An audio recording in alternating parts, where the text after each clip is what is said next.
It's 2 months in advance. This is about preserving crummy apartment buildings. God damn it. Okay. You should come. It's going to be a lot of fun.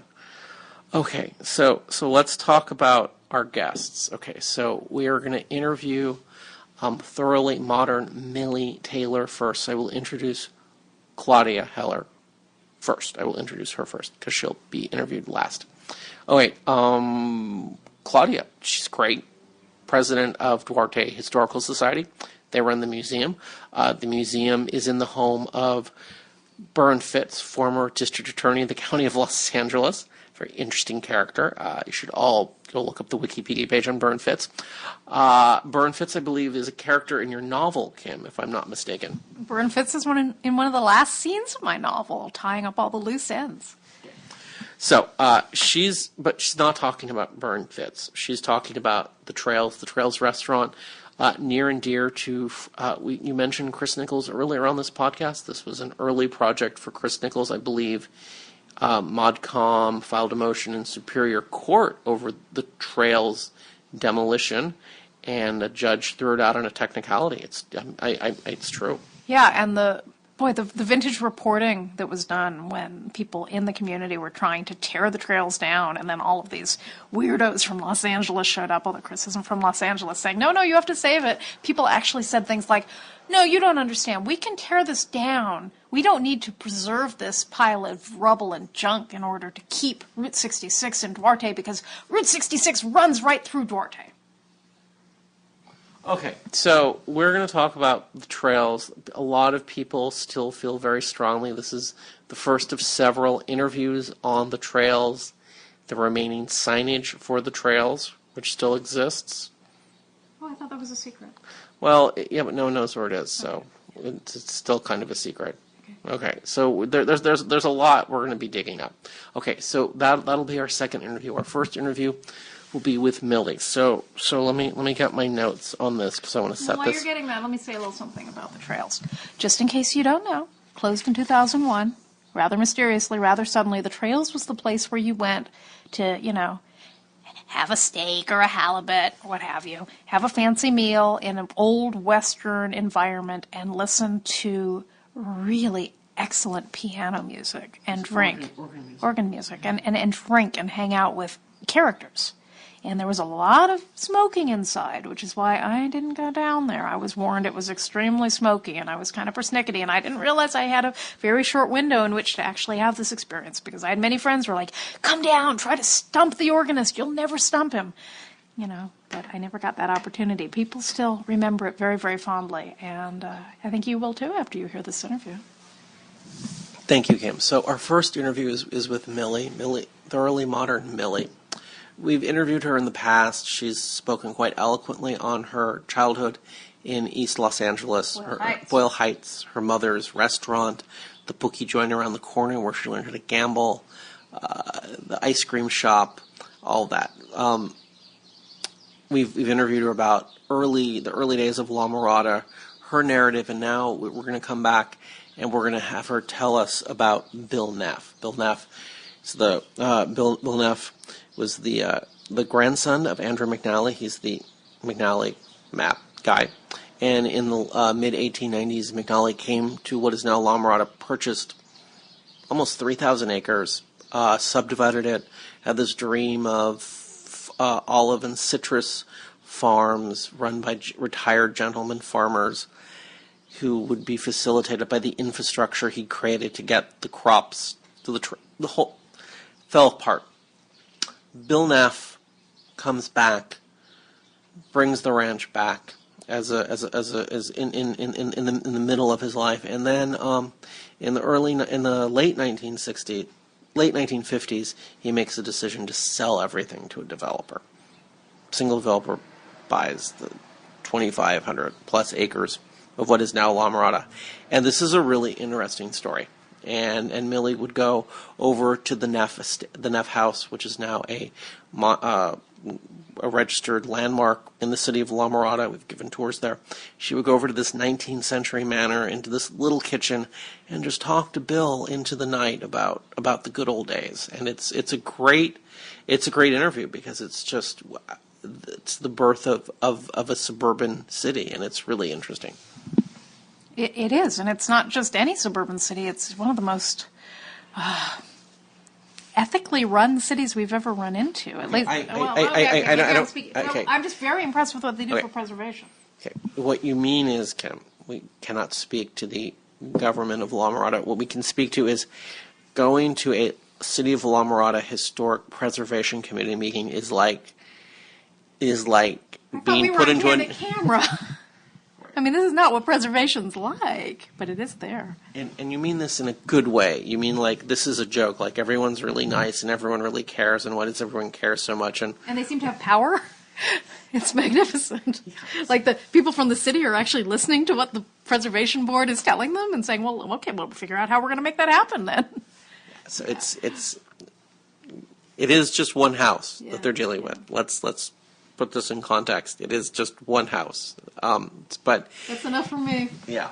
Okay. So let's get started then with the interviews, and let's jump in with Myllie.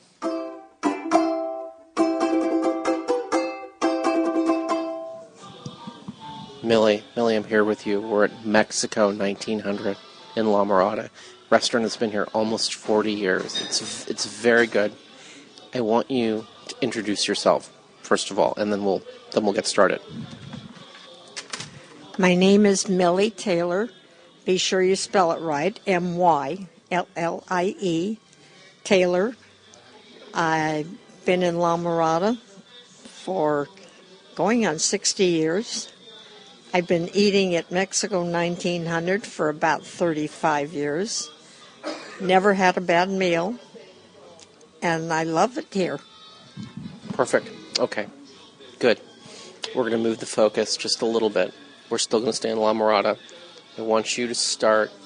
You're in Bill Neff's kitchen, which is the Neff estate, which is now a park the city of La Mirada runs. It's a 19th century manor. And you're sitting in the kitchen of this 19th century manor with this gentleman named Bill Neff. And tell us who he is and how you got there. Okay. I went to interview Bill Neff from the newspaper. Went to this beautiful old house and met Bill. He invited me into the kitchen, which I was surprised in this huge mansion was so small, with the old stove and everything, and he said, would you like something to drink? I'm having a scotch and water. How about you? And I said, okay. I sipped on it the whole time we talked. He had a few. I had brought my girls with me, and he had never had any children, he and his wife. He thought my girls were adorable, so I fell in love with him because I agreed with him.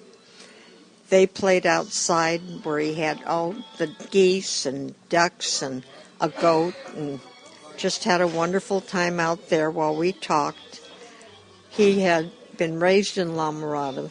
His mother was Andrew McNally's daughter, and he loved it. And when he grew up, he moved to the family home in near Pasadena. But he was in his 50s, and he decided he wanted to come back to La Mirada. He had loved the house, and so he moved back, but his wife did not move back with him. Everybody says, that they lived there, but he said she didn't like La Mirada. It was too rural for her. She lived in Pasadena and was very much a society lady.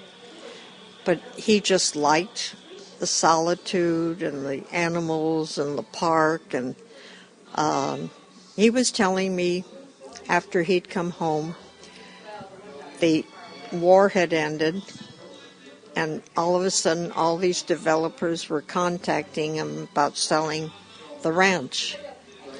And he did not want to do that. But he said after a couple of years, he realized he was sitting on very valuable property.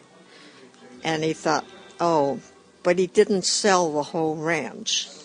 He sold it to different developers because he said, that way, at least I feel I'm preserving it. So it started being built up by different developers. They had the Woods tract, the Lucky Strike tract, the Master Homes, the Shaw Homes.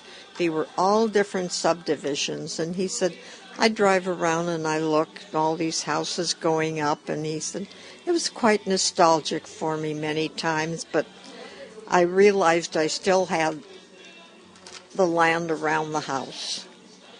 And he said, when this became a city, I deeded that land to the park as a park, and they named it Neff Park. And he said they could have called it McNally Park, he said, but I was very grateful to have my name associated with it. He was a very lovely man.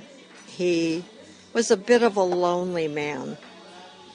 And so I would stop by there with the kids because they had a shuffleboard in the park and my kids could play there. It was a lovely place. We had no other parks in the city. So I became a frequent visitor, but would learn to sip scotch and water, which when I teach classes at the school, I tell the kids coffee. And I liked Bill a lot. He was a very, very nice, gentle man, and became a very good friend. We used to tell each other quite a few stories, personal stories, and that is how I knew Mina Neff did not like La Mirada. And so Bill was still living in the Neff estate when it was a city park. Yes. Yes, he was still living there. He had given the park to the Southeast Park and Recreation. We were part of that. But to be used by the children of La Mirada. That was his goal, to be used by the children of La Mirada. It is a lovely park. None of the trees, most of the trees were brought in by McNally. Used to be a plaque in front of every tree that told you where it originally was from. He had the barn there. The barn was used for weddings, meetings, get-togethers, for little playhouse that we had, the La Mirada Playhouse. Used to put on all their shows in the barn. We had the George House, which was originally the managers of the ranch, and that is a lovely little house. But the Neff House was called the Mansion. By today's terms, it's an old house, but it was a mansion then. The park is beautiful thanks to the city. They've really, in honor of Bill, have kept it up beautifully. Mina passed away a few years ago and left $500,000 in trust to the city to make sure that the buildings are kept up. And we have done very well in maintaining the mansion. We fortunately have a group of people from the historical committee and just plain people who help, who conduct tours of the house, make sure that things are kept up. One of our gals has even washed the curtains, which was a master chore because those curtains are 100 years old. The house is in the condition it is today because of the city and by so many volunteers who love it and want to maintain it. It should be viewed. It is a treasure, and we love it. Perfect. Can you tell us a story about Bill that he told you from his childhood? Just one, or maybe just something from the good old days, back before World War II. Well, he said it was a ranch, and he loved living there. His family did. His grandfather had moved back to Pasadena, and he said there was everything there. Could pretty much run wild. He said, of course, there wasn't anything else to do but run wild on the ranch. He loved being there with his